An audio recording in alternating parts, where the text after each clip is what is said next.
ഞാൻ പാണിമ്പഴക്കരയെന്ന് വരിക. പേര് തോമാച്ചൻ. ഇവിടെ ഒരു പശുവിനെയും കിടാവിനെയും വിൽക്കാണ്ടെന്ന് കേട്ടു. ഉവ്വ, നല്ല ഒന്നാന്തരം പൂവാലി പശുവാ. എന്താ താൻ എടുക്കണോ? വില അറിഞ്ഞാൽ കൊള്ളായിരുന്നേ.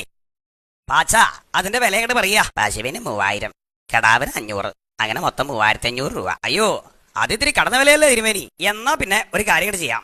കിടാവിനെ തനിക്ക് വെറുതെ തരാം. അപ്പോ പശുവിന് ഒരു 500 രൂപ കൊണ്ട് കൂടും. എന്താ? അതിപ്പോ രണ്ടായാലും എനിക്ക് ഒരുപോലെ തന്നെയല്ലേ. ഈ വിലയിൽ കുറച്ച് ആർക്കും കൊടുക്കില്ല. എന്നാ ശരി തിരുമേനി, ഞാൻ സമ്മതിച്ചിരിക്കണു. അപ്പൊ പറഞ്ഞ പോലെ പശുവിന് 3500, കിടാവ് തനിക്ക് വെറുതെ. എന്താ? ഓ, തിരുമേനിയുടെ ഇഷ്ടം. ദാ പണം. ആ പശുവിന്റെയും കിടാവിന്റെയും കയറിങ്ങോട്ട് തന്നാട്ടെ.